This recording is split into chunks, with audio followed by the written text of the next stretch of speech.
그리고 사회적 기업도 운영을 했었고 지금 현재는 이제 조그만 식품 가공 공장 운영하면서 이렇게 했었습니다. 그리고 정남진 아카데미에서 마케팅 총괄 이렇게 맡고 있습니다. 오늘 아까 제가 건축하시는 분 들었고 농산물 판매 들었고 또 체험하시는 분 있다고 들었거든요. 또 다른 업종 있으신가요? 인산물 판매. 임산물이면 버섯인가요? 아니요, 저기 후지뽕. 후지뽕이요? 또 다른 분 계신가요? 생선아. 어떤? 저희는 교육을 하고 있습니다. 아, 체험? 체험도 지금 하지 못하는데 인성교육이라든가 이제 시니어들 교육. 아, 시니어 교육. 뭐 재창업 이런 것도 되나요? 시니어 창업? 예. 오늘 이제 어제 뜨거운 밤 보내신 분들도 많다고 해서 여기 계신 분들 이렇게 시간 아깝지 않도록 최대한 맞춰서 좋은 결과 있도록 그렇게 하겠습니다. 그때 질문들 있으시면 말씀해 주시면 최대한 제 경험에 맞춰서 제가 올해로 마케팅이 11년째거든요. 그래서 최대한 경험에 맞춰서 제 주특기는 온라인 마케팅입니다. 말씀드리도록 하겠습니다. 제가 했던 마케팅 중에 좀 재밌는 마케팅이 이제 얼마 전에 그 정남진 아까 한창곤 대표님 유기농 쌀 고객 340명에게 그냥 이제 리텐션 마케팅이라 하거든요. 이렇게 스팟으로 광고 한번 하고 쌀을 약 1.10톤 정도를 팔거나 혹은 뭐 야간 운주라고 있어요. 야간 운주라고 유명했던 그게 이제 제가 2009년도부터 했던 건데 이걸 상품으로 끼워서 뭐 판다거나 하여튼 그 계란을 노른자에 이쑤시개 꽂는 거 이 아이디어를 저기 한창곤 대표님이 처음 주셨는데 제가 이걸로 이벤트를 했어요. 이거 계란을 제가 꽂았을 때 저희 계란이 52개가 꽂히더라고요. 그래서 저희보다 많이 꽂힌 사람은 계란을 무료로 주겠다 했는데 동영상 찍어서 올리고 알아서 막 홍보가 되는 거죠.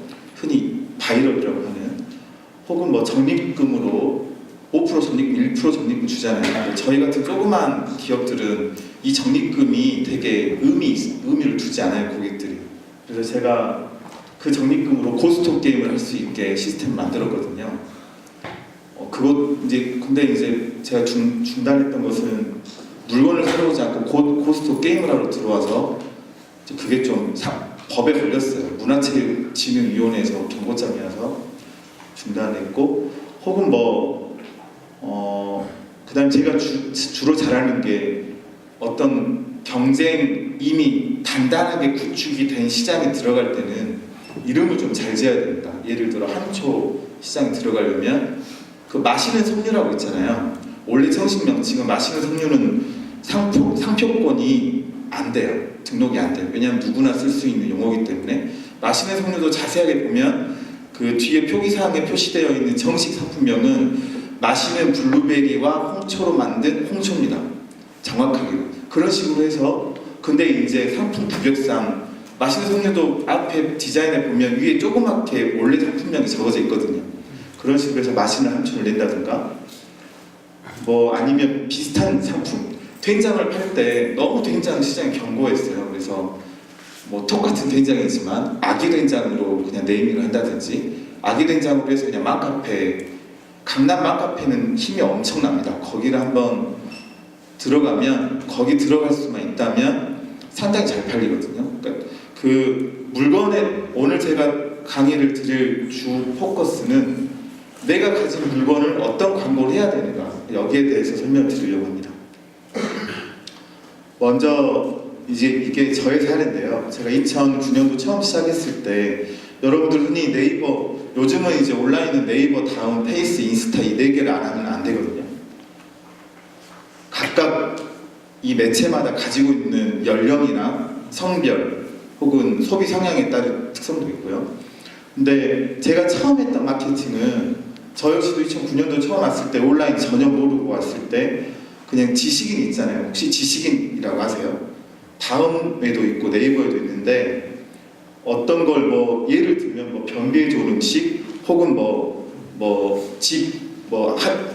한 1회배당 얼마? 견적? 뭐 이런 식으로 질문을 하잖아요, 인터넷에. 그럼 여기에 답변을 하는 겁니다. 제가 처음 시작했던 마케팅이 이거였거든요. 그 당시에 하루 매출이 8만 원이었어요. 저 혼자 할 때.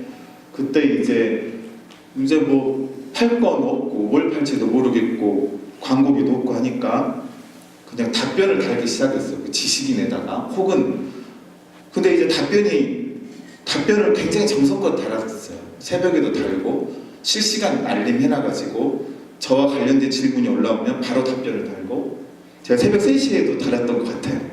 3시에 달았는데 바로 답변이 또 와서 바로 판매가 이루어지기도 하고 아무튼 이 당시에 제가 하루에 한 2-3개 정도 답변을 하고 이렇게 하다 보니까 하루 매출이 58만 원이 되는 거예요. 이때는 광고비가 뭐 저의 인건비만 들어가는 건 사실상 0원이죠. 지금도 이건 되게 유효해요. 여러분들이 하는 모든 질문들, 여러분들의 영역에서는 여러분보다 더 잘 아시는 분이 없잖아요. 그러면 처음에 하실 광고가 마땅치 않고 예산이 마땅치 않고 인력이 없으면 여기에 맞는 여러분들이 아마 가장 잘 아실 거예요. 내 업종에서 어떤 검색을 많이 할 거라는 것은 여러분들이 가장 잘 알기 때문에 거기에 그냥 답변만 달아도 상당히 효과가 있습니다. 하지만 기왕에 제가 답변을 다는 걸 이제 쭉 모아봤더니 200개가 좀 안 되더라고요. 근데 그 당시는 저도 노하우가 없으니까 그냥 흩어져서 답변을 달았죠. 근데 이 답변 중에 좀 반응들이 좋았던 답변을 모으기 시작했어요.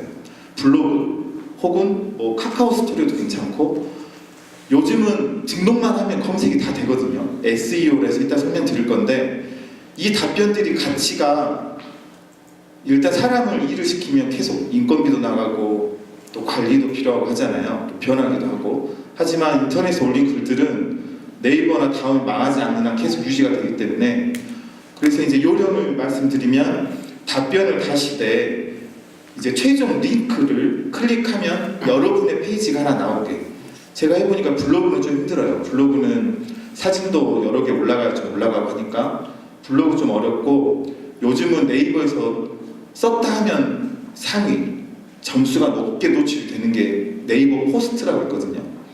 네이버 포스트를 요즘은 그 접속을 하시면 굉장히 쉬워요. 그냥 클릭하면 다 자동 만들어지거든요.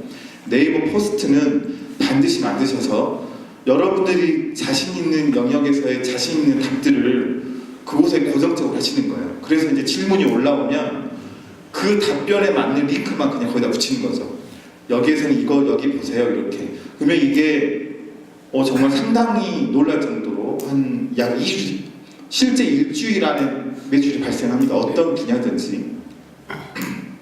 이거 시작해가지고 제가 이제 매출이 돈이 좀 약간씩 쌓이기 시작했어요. 그래서 이제 여기 쌓인 그 예산으로 키워드 광고를 처음으로 시작했어요. 네이버 그 당시는 오버추어였는데 기왕에 이제 광고를 할 때 컨텐츠를 이렇게 좀 예쁘게 꾸몄죠. 이렇게 블로그를 뭐 예쁘게 꾸미는 법은 제가 디자이너가 아니기 때문에 미적 감각이 좀 남들보다 있는 편도 아니라서 저는 인기가 많은 글들을 제 분야에서 인기가 많은 글을 따라합니다. 그냥 뭐 조회수가 많고 댓글이 많고 이런 글의 패턴을 거의 유사하게 해요. 근데 저작권 시비가 안 걸리려면 이제 저만의 독창성 있는 글쓰기가 되긴 해야 되지만 이런 뭐 색깔이나 글꼴, 글자 크기 이런 패턴들을 좀 예쁘게 따라합니다. 이렇게 컨텐츠를 좀 마련해놓고 하다 보니까 매출이 또 아까 58만 원에서 하루에 광고비 8,000원 썼거든요. 근데 이제 100만 원씩 되는 거예요. 이때부터는 이제 좀 돈이 좀 돌기 시작하더라고요.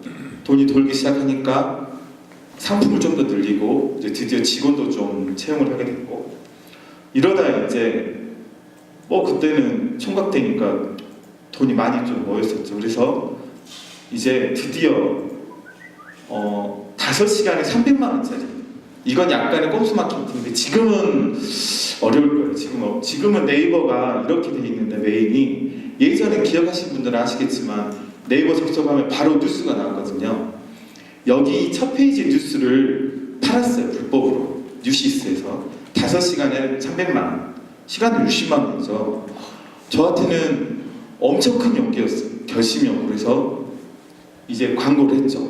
300만 원 광고비 무조건 선납이에요. 그리고 파업은 절대 없습니다. 모든 결과는 저의 책임이니까. 근데 이제 이때 했던 게 마시는 한초. 여름에 제가 5월 14일 정도 석가탄신일 그 언저리였던 것 같은데, 여름에 여름 준비 전에 여성분들이 다이어트를 많이 한대요. 특히 똥배가 신경 많이 쓰인대요. 그래서 거기에 포커스를 맞춰서 제 그 기자 출신이거든요. 그래서 글쓰기를 직접 하고, 이제 요즘 이제 정식 광고 용어로 네이티브 광고를 해요. 광고인지 기사인지 구분이 안 되게. 그 당시에 제가 네이티브를 시도한 거죠. 그래서 이제 이게 대박이 났어요. 제가 네이버 많이 보기 뉴스 2등까지 올라가고, 뉴시스에서는 많이 보기 기사 1등까지 올라가고, 그래서 네이버에서 제재가 들어올 정도로, 그리고 시스템 서버를 상당히 늘렸음에도 불구하고 다운될 정도로. 그 다음 하루 제가 8,000이라고 적었는데 8,700 정도 하루에 팔렸던 것 같아요. 근데 이게 한 일주일 정도 가더라고요. 점점 줄긴 하지만. 그래서 이때 좀 목돈을 좀 벌었죠. 8,700이면 그 당시 저희 물건을 만들어 주시던 그 공장 사장님이 조그만 사무실에 공장 기계를 갖다 놓고 하시던 분이었는데, 이제 판매가 되면 보통 약 2주 정도 뒤에 돈이 들어오잖아요. 카드 결제하면. 네이버 페이가 한 2주, 옥션이 한 4주, 보통 고도물이 1주만 이러는데, 다 모여서 한 이제 목으로 드리니까 그분이 공장을 새로 지을 정도로 큰 돈이었어요. 제가 그 당시 마진이 35% 정도 돼요. 제가 65% 먹고 65% 가져가고 35% 이렇게 했던 것 같은데, 그래서 이때 좀 많이 돈을 좀 벌었죠. 근데 이때 이제 자신감이 생긴 거예요. 온라인 마케팅이 너무 쉬워 보이고, 뭐 했다 하면 다 되니까. 그리고 이제 또 이때는 젊은 사람이 많이 없었거든요. 저처럼 하는 사람이 많이 없어서. 근데 이제 드디어 이제 네이버 광고 메인. 지금은 이게 뭐 시간대별로 다르지만 제일 비싼 시간대가 1시간에 3,200만 원. 네이버가. 근데 저 때는 1시간에 1,600만 원이었거든요. 제일 비싼 시간대가 오후 1시부터 3시 사이인데, 이때 제가 1시간 예약을 하고 1,600만 원짜리 광고를 해요. 그러면 저의 계산으로는 아까 300만 원 썼을 때 8천만 원이었으니까 1,600만 원이면 좀 많이 벌 거라 생각을 했죠. 근데 매출이 하루 이제 1시간 했는데 1,800만 원밖에 안 나왔어요. 그래서 마진으로 이래저래 하면 약간 손해를 봤던 것 같아요. 근데 또 뭐 좀 돈이 있었으니까 또 했어요. 이번에 그래 좋아. 좀 더 낮은 다음은 100 롤링. 아마 지금도 그럴 건데, 다음 광고는 좀 약간 좀 만족스럽지가 않아요. 물론 만족스러운 부분도 있긴 하지만 다음은 100 롤링에 일주일에 1,000만 원이었어요. 그래서 제가 또 이걸 해요. 근데 하루 매출이 이제 500 정도밖에 안 나오는 거예요. 근데 따지면 아까 네이버보다 낫잖아요. 그래도 일주일은 3,500이고 광고비는 1,000이고, 그래 그럼 이게 좀 더 낫네요. 제가 또 했어요. 한 번 더 했는데 이제는 100만 원도 안 나는 거예요. 그래서 이제 이때부터 저는 이 당시는 어떠한 분석도 하지 않고, 제가 왜 실패한지도 모르고, 혹은 제가 왜 돈 벌었는지도 모르고, 제가 왜 벌었는지를 모르니까 제가 왜 까먹었는지도 모르는 거예요. 이렇게 해서 이제 좀 쪼그라들었죠. 이때 실패한 이유를 지금 와서 한참 뒤에 와서 공부를 해보니까 광고의 목적을 명확하게 설정하지 않았어요. 그리고 아까 방금 말씀드린 광고 형태들이 저마다 다 차이가 있거든요. 배너 광고, 바이럴 광고, 직접 타겟, 간접 타겟, 이런 식의 이런 구분들을 전혀 하지 않았어요. 그래서 제가 오늘 설명드릴 것은 저 같은 실패를 하지 않도록 여러분들이 내가 가지고 있는 상품은 어디에 광고를 해야 하는 게 가장 좋은지에 대해서 설명드리려고 합니다. 마케팅은 핵심 공식 2가지. 이건 반드시 기억을 하시는 게 좋을 것 같아요. 어떤 업종이든, 그게 오프라인이든 온라인이든, 먼저 좋은 광고는 무엇이라고 생각하세요? 뭐 여러 가지가 있겠죠. 뭐 각자 목적에 맞춰서. 근데 이제 학술적인 용어로 가장 핵심 키워드를 짚어내면 비용 대비 성과가 좋은 광고. 비용은 내 노동력이 될 수도 있고, 돈이 될 수도 있고, 뭐 내 인맥이 될 수도 있고, 어찌되든 모든 비용 대비 성과, 내가 목적하는 바, 이게 가장 좋은 광고예요. 그래서 영어로는 이제 광고 용어에서 설명드릴 텐데 ROI 혹은 ROAS 그러거든요. 로아스. 그래서 보면 이제 제가 간단하게 3가지 정도로 가져왔어요. 이게 퀴즈인데, 자, 어란이에요. 영암 어란 김강자 62년 어란은 10만 원입니다. 그리고 경쟁업체는 현재 네이버에서 3곳 정도 돼요. 이 어란을 검색하는 조회수는 한 달에 약 150명 정도가 조회를 해요. 어란 키워드만 봤을 때. 광고 단가는 한 번 클릭에 180원이에요. 남자 코트 87,000원 120곳이 있고 월에 73,000건 해요. 광고 단가는 한 번 클릭에 1,200원. 이게 실감이 안 났을 텐데 네이버나 다음에서 어떤 걸 검색했을 때 소비자가 클릭하잖아요. 실제 이 정도가 없어져요. 그러니까는 한 5만 원 충전시켜 놓으면 뭐 내가 배팅만 높게 설정해 놓으면 한 3-40분이면 사라지거든요. 무서운, 와, 정말 네이버가 왜 주가가 그렇게 올라가는지를 항상 깨닫죠. 그 다음에 이제 된장 15,000원 100곳에서 팔고 있고 월에 23,000명이 검색을 하고 광고 단가는 800원. 이게 제가 지금 한 7, 8위 정도 낮춰서 본 겁니다. 원래는 실제는 3,800원, 3,500원 이러더라고요. 클릭당. 자, 이 3개 중에 절대 광고를 해서는 안 되는 제품이 있어요. 하나는 꼭 해야 되는 제품이 있고, 하나는 그냥 뭐 손에 안 보는 정도가 있고, 하나는 절대 하면 안 되는 게 있어요. 그걸 구분하는 법을 아마 느낌으로 뭐 그냥 직관적으로 구분하실 수도 있겠지만 이제 계산을 한번 해볼게요. 먼저 결제수, 이게 핵심입니다. 이거 표준 언어거든요. 그 결제수 혹은 이제 온라인 용어로는 전환수라고도 하는데, 매출은 사실 그렇잖아요.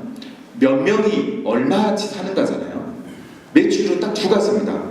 몇 명이서 얼마를 사는가. 그래서 그 몇 명이 결제수고 얼마를 사는가가 객단가거든요. 객단가는 정작 영어로는 평균 매입 단가입니다. 그 마트 같은 경우에 홈플러스가 1인당 객단가가 87,000원이래요.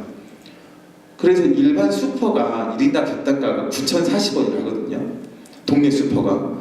그러면 한 명이 와서 87,000원을 쓸 때와 한 명이 와서 9,000원을 쓸 때 마케팅 전략은 엄청난 차이가 있는 거죠. 그래서 이 객단가와 결제수는, 매출은 결국 이 2가지로 이루어진다는 거. 이 2가지의 숨은 공식들이 되게 많아요. 그러면 이제 광고 단가, 즉 내가 이 상품을 한 개 파는데 광고비를 얼마를 쓸 수 있는가, 이게 서 있지 않으면 광고를 절대 해서는 안 돼요. 이게 계산이 안 되면, 심지어 이걸 계산을 못 뽑겠다 그러면 광고를 안 하셔야 돼요. 왜냐하면 어디서 돈이 새는지를 모르니까요. 광고 가용 단가는 간단하게 말하면 영업이익이죠. 영업이익. 뭐 내가 예를 들어 어란을 10,000원에 판다. 근데 영업이익이 마진율이 50%다. 그러면 나는 5만 원을 광고비에 써도 손해는 안 보잖아요. 하지만 여기에서 보통 사업자분들이 여기에서 이제 많이 세는 게 인건비, 임대료, 관리비, 보험료, 법인세, 이걸 고려하지 않으면 이게 제대로 안 나거든요. 명확하게 이걸 고려를 하셔야, 즉 핵심은 내가 이 한 개 상품 파는데 얼마 광고비를 책정할 수 있다. 이걸 반드시 이걸 손에 쥐고 달려들어야 나머지 이거 공식이 섭니다. 자, 다음 공식 볼게요. 구매율. 이것도 이걸 측정하시는 경우는 거의 드물어요. 하지만 대기업은 반드시 측정하거든요. 홈플러스는 본인들 여러분들 도난 방지 시스템 돼 있는 대형마트 가면 입구에 이게 설치가 돼 있잖아요. 이게 몇 명이 들어가를 다 체크를 해요. 몇 명이 들어가서 몇 명이 사는가. 이게 계산이 서지 않으면, 아까 그 가용 단가도 그렇고 구매율도 계산이 서지 않으면 온라인 광고로 절대 불가능해요. 내 상품을 내 상품을 보고 몇 명이 사는가. 제가 3%라고 보통 해놨는데 요즘은 1% 유지가 힘든 것 같아요. 그러니까 즉 100명한테 내 상품을 보여줬을 때 한 명이 사면 성공적이거든요. 근데 계산을 편리하기 위해서 3%로 잡아놓긴 했는데 보통 1%예요. 1%. 5%만 되면, 5%만 만들 수 있으면 꽤 자신 있게 할 수가 있어요. 광고를. 아까 그 정남진 아카데미 고데미 쌀 팔 때 구매율이 28%까지 나왔거든요. 그러니까 이건 고객층이 아주 정말 이건 28%면 마케팅에서는 거의 불가능한 구매율인데, 그래서 여러분 보통은 5%를 목표로 합니다. 구매율은 간단합니다. 100명이 내 상품을 봤을 때 몇 명이 사는가. 이거 계산하는 법은 인터넷은 되게 온라인에 쉬워요. 다 분석을 주니까. 근데 오프라인 매장에서는 그거 있죠. 계측기 똑딱똑딱. 어차피 결제 건은 카드나 뭐 전표에 남으니까 측정이 가능한데 몇 명이 들어왔는가는 이거 똑딱이. 처음 한 일주일 해보시면 이거 대부분 신장개업 하신 분들이 이거 반드시 하라고 제가 말씀드리거든요. 이거 한 인터넷에서 12,000원 정도면 사니까 손님 들어올 때마다 똑딱똑딱 이렇게 누른 거죠. 그 비행기 탈 때 스튜어디스들이 이거 있잖아요. 사람 숫자 세는 거. 이걸 해서 내 가게에 몇 명이 들어와서 몇 명이 사가는가. 이게 계산이 나오면 전략을 펼 때 아주 좋아요.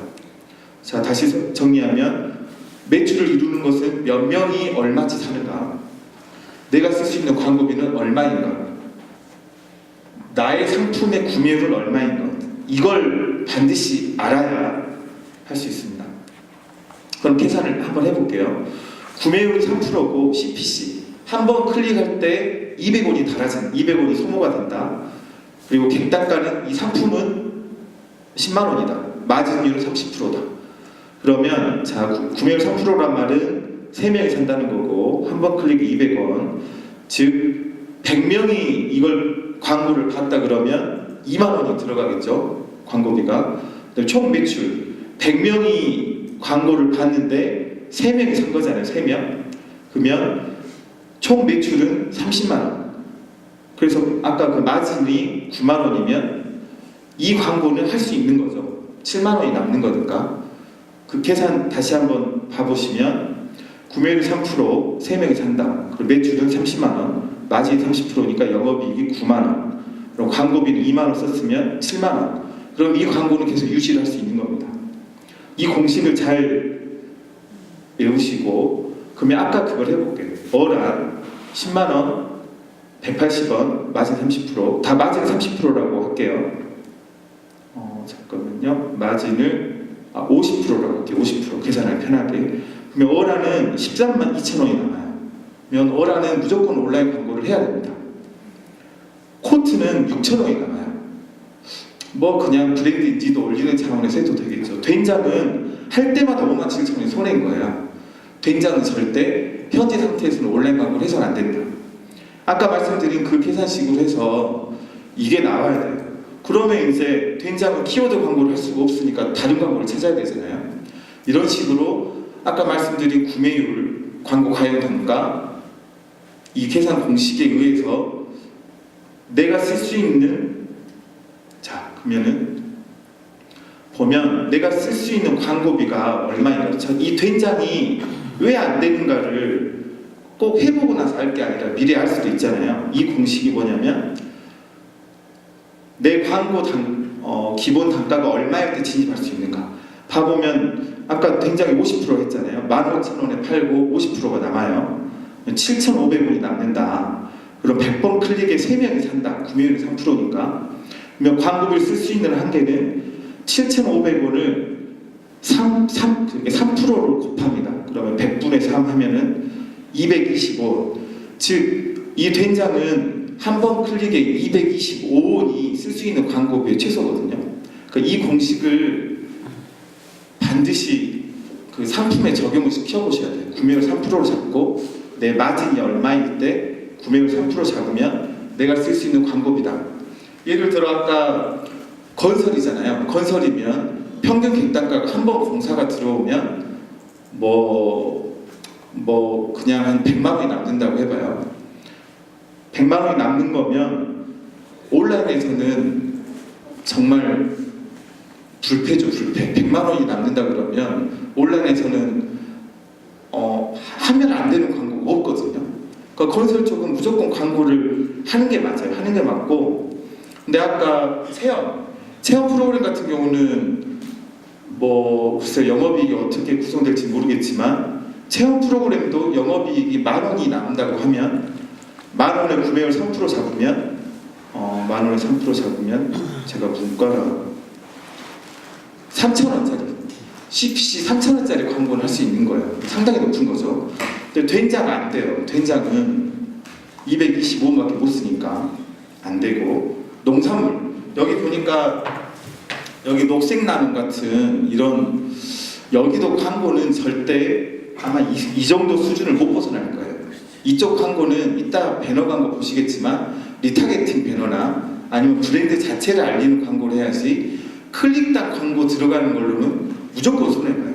아니면 처음부터 아예 돈을 버릴복 찾고 정식 예산으로 소진될 걸 각오하고 하지 않는 이상은, 즉 영업이익이 많이 남지 않으면 쓸 수 있는 광고비도 없어요. 그래서 여러 대표님들의 영업이익은 대표님들이 가장 잘 알잖아요.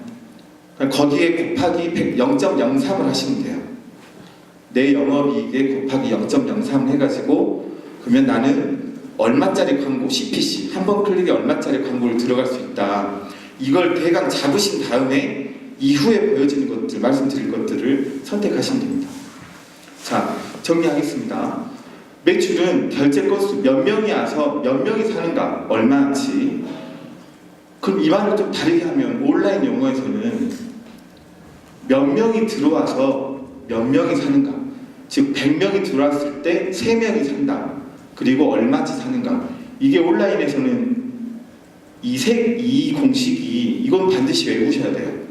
그래서 인터넷상으로 전략을 구사하실 때 초창기에 개업하시면 유입수를 늘리는 전략을 펴고, 나중에 사업이 안정화가 되면 객단가를 올리는 전략을 펴야 되거든요. 이제 구매율은 사실 굉장히 어려운 부분이에요. 구매율을 끌어올리는 것은 정말 대표님들마다의 이제 역량이겠지만, 사업 초기에는 유입수, 손님을 일단 많이 끌어와야 되잖아요. 올리는 전략. 사업이 중반기에는 객단가를 올리는 전략.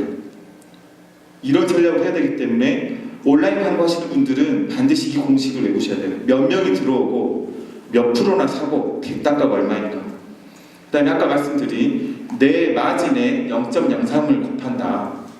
그게 내가 쓸 수 있는 광고비의 기본이다. 그러면 이제 이게 지금 대기업도 이런 공식, 방금 말씀드린 공식에 따라 움직여요. 이 공식을 무시하면 망하는 거고, 이게 지금 첼시인데요. 제가 축구를 잘 몰라서 첼시가 영국 프리미어 리그의 명문팀이래요. 근데 2005년부터 2009년까지 5천 파운드 약 1,000억 원을 들이고 삼성이 계약을 합니다. 이 당시에 유럽에서 삼성 인지도는, 브랜드 인지도는 측정이 안 됐대요. 뭐 10% 이내, 5% 이내인데 브랜드 인지도 측정이 안 될 정도였고 매출도 약했겠죠. 근데 삼성이 이전에 했던 게 골프 대회를 열어요. 아우디, 폭스바겐, 벤츠, 그다음 롤렉스, 이 명품 회사들이 열던 골프 대회를 삼성도 연 거예요. 삼성도 열면서 이제 좀 고급스러운 이미지를 구축하고, 근데 이제 골프 대회는 되게 좀 층이 좁잖아요, 타겟이. 그래서 이제 바로 축구 메인 스폰서를 해요. 얘들이 또 옷 색깔이 파란색이잖아요. 삼성 컬러가 파란색이거든요. 그래서 이제 블루 동맹이란 컨셉으로 첼시, 명문 그룹 첼시와 삼성을 동일시하는 전략을 펴요. 1,000억 원을 들고 한 해 약 200억 원이죠. 근데 이제 이 당시 2004년 그 계약을 맺기 전에 삼성 영국 법인 매출액이 1조 6천억, 별로 없다고 해도 1조가 넘긴 하네요. 근데 2009년도 1차 계약 종료 시에는 매출이 약 4조였대요. 그리고 유럽 내 2004년도, 그러니까 계약 이전에는 브랜드 인지도가 19.7%, 근데 계약 종료됐을 때는 브랜드 인지도가 49.6%. 그리고 2009년부터 이제 또 재계약을 하거든요. 첼시도 근데 우승을 이 당시에 4번을 하고, 또 첼시도 굉장히 같이 성장을 한대요. 그리고 2015년도에 삼성과 계약이 끝났는데 첼시도 그 뒤부터 이제 감독도 문제 일으키고 선수도 문제 일으키고 해서 계속 하라고 그래요. 삼성은 아주 정확하게 제대로 보면, 결과적으로 보면 여기 보십시오. 매출도 약 3배 정도가 뛰었죠. 매출 2.5배 정도. 매출 2.5배 정도. 근데 보시면 광고 전략, 브랜드 인지도도 이제 홍보는 우리나라에서 홍보는 지금 이 기자들을 상대로 내 기사를 내보내는 퍼블리시하는. 그래서 저는 이제 PR자 접근이라 그러면 아까 저기 한창호 대표님 고대미 쌀 340명 문자 보냈을 때 구매율 28%라고 그랬잖아요. 쌀 1.7톤. 이게 한창호 대표님의 PR 접근이에요. 대표님은 어떤 기사를 쓰거나 기사에 되게 잡지에도 되게 많이 나가거든요. 하지만 한 번도 돈을 내고 한 적이 없어요. 이게 뭐냐면 본인들의 어떤 각 대표님들이 가지고 있는 상품들은 대표님이 가장 잘 아시잖아요. 이 상품들을 만날 때 예를 들면 만나는 이 순간부터 타겟팅이 들어가는 거예요. 예를 들어 나는 좀 있는 사람들을 고객으로 삼겠다. 혹은 나는 아이들이 있는 사람을 고객으로 삼겠다. 혹은 나는 이제 노후에 집을 지을 수 있는 사람을 고객으로 삼겠다. 이게 즉 대표님들이 내 상품, 아까 말씀드렸죠. 내 상품이 얼마 남는가 이걸 모르면 광고할 수 없다고. 이건 아실 거예요. 이건 아실 건데 내 상품을 누구에게 팔 건가가 정해지지 않으면 역시 광고 못 하거든요. 이따 두 번째 시간 때 말씀드릴 건데 요즘은 거주 지역과 그 사람 직업, 성별, 자녀 유무, 결혼 유무까지도 체크를 해서 타겟팅을 할 수가 있어요. 구글이 무서운 게 실제 그렇게 돼요. 그래서 뭐 직업까지도 골라요. 사무직이다, 건축업이다. 이렇게 체크를 하면 그 사람한테만 보여지는 광고가 되거든요. 이렇게 하는 사람과 그냥 전체 선택해가지고 하시는 분과 구매율에서 차이가 엄청나게 커요. 그래서 이 PR자 접근은 뭐냐면 내가 관계를 맺어야 되는 사람들을 고르는 거예요. 예를 들어 기자들을 상대할 때도 전남진 아카데미 한창호 대표님 같은 경우는 주로 셰프 뭐 오세득 셰프나 이쪽을 주로 만나요. 그러니까는 주로 나가는 잡지들도 다 푸드나 아니면 어떤 뭐 유기농 식탁 이런 쪽으로만 잡지가 계속 나가는 거예요. 이것처럼 체험을 하시는 분은 또 예를 들면 뭐 유치원 쪽 잡지나 이쪽으로 나가는 게 좋잖아요. 체험 활동 하시는 분들은. 혹은 꾸짖봉 하시는 분들은 뭐 스님이시면 청기누설이나 이쪽에 나가시면 이쪽 작가를 또 계속해서 섭외하는 길이 있거든요. 그래서 내가 상품을 내 고객이 누군지를 먼저 적으시는 거예요. 이렇게 지금 여기 동그라미 이렇게 치고 여기에 내 상품 영업이익 적고 그 다음에 이제 내가 만날 사람들을 차근차근 적는 거예요. 내 소비자는 연령대가 몇 대고 결혼을 했고 아까 말씀드렸죠. 거주 지역, 소득, 연령, 직업, 자녀 유무 이 5가지는 반드시 내 상품에서 체크를 하셔야 돼요. 이게 체크가 되지 않으면 광고비가 많이 나가는 거고 체크가 되면 정말 꼭 필요한 사람만 고객이 되기 때문에 아주 뭐 좀 죄송한 표현이지만 쓸모가 있어요. 그 고객들은 나를 잘 따라다니거든요. 충성도가 높다, 로열티가 높다고 하죠. 그러니까는 로열티 높은 고객 만드는 길은 생각보다 쉬운데 생각보다 분명한데 잘 안 하시는 대표님들이 많아요. 이거 반드시 하셔야 돼요. 여기에 내 상품, 영업이익 적고 그 다음에 소비자는 아까 5가지 말씀드렸죠. 연령, 성별, 직업, 소득, 자녀 유무 체크하시고 그 다음에 지역사회에서 내가 누구를 상대해야 되는가. 군청에서도 식품위생과를 식품 만드시는 분들은 식품위생과를 좀 상대하시는 게 좋을 거고 아니면 기획재정과를 상대할 것인지 뭐 군수를 상대할 것인지 체험활동이면 교육 이쪽을 상대해야 될 것이고 건설이면 노후니까 귀농귀촌 쪽으로 좀 생각하셔야 될 것이고 그러니까 고객층이 명확해져야 이 다음이 나오는 거거든요. 내가 지역사회에서 누구를 만나야겠다. 누구한테 나의 존재를 알려야겠다. 하다못해 귀농귀촌 안내 팜플렛에 내 건축회사 혹은 내 꾸짖봉 농장 주소 이게 들어가고 안 들어가고 차이는 엄청 큽니다. 이제 여러분들 잘 아시겠지만 뭐 공공기관에 어디 한번 발을 연을 닿으면 계속 가는 거잖아요. 그런 것처럼 지역 사회에서 내가 누구를 만나야 되는가 이걸 또 쭉 적으시는 겁니다. 이렇게 옆에다가 A4 장장 넣고 가운데 나, 내 상품, 영업이익 적고 소비자는 아까 5가지 누구를 대상으로 자 지역사회에서 난 군수는 누구 만나고 도청에서 누구 만나고 적으신 겁니다. 그 다음에 언론에서도 특히 지역 언론은 다 전라도니까 전라도는 잘 써줘요. 전라도는 정말 잘 써줍니다. 그 페이스북에서 혹은 카카오스토리에서 뭐 광주일보 이렇게만 검색하셔도 기자들이 쭉 나오거든요. 그분들한테 댓글만 달아도 댓글 달면 이제 여기서부터 이제 선택을 하셔야 돼요. 댓글 달고 좀 안 맺히면 식사를 한번 하시거든요. 그러면 기사는 아주 잘 나가요. 취재도 오고. 하지만 이제 본격적으로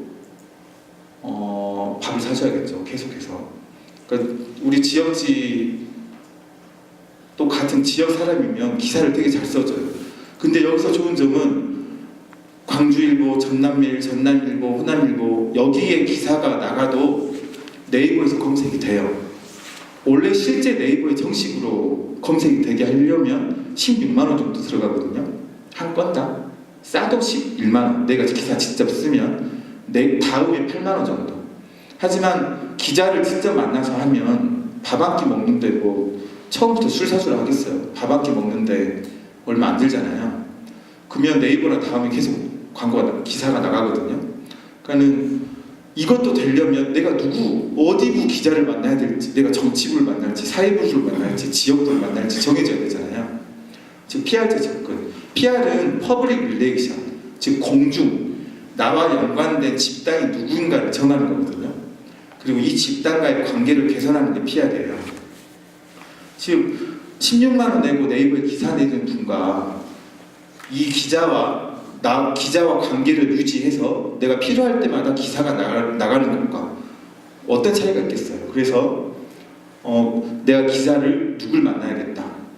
이것도 정하시고 그 다음에 이제 정부기관 내가 사회적 경제통합지원센터를 지내야겠다. 혹은 여성벤처기업을 지내야겠다. 즉 A4 잔장 놓고 이 작업이 안 되면 이 두 번째 강의에서 이 작업이 되면 굉장히 좋거든요.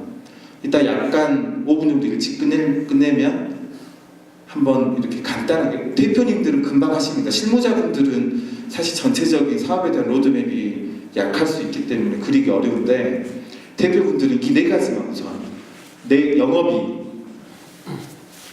영업이익하고 내 상품 적으시고 소비자 아까 5가지 구분 내가 만나야 될 언론의 부서 지역팀인지 사회팀인지 경제팀인지 그다음에 내가 상대해야 될 지역사회 군청인지 면사무소인지 동사무소인지 내가 상대해야 될 정부기관 사회적 기업인지 여성벤처인지 중기청인지 신보인지 이걸 쭉 간단하게 적으시고 나서 두 번째 들으시면 좀 더 좋으실 것 같습니다.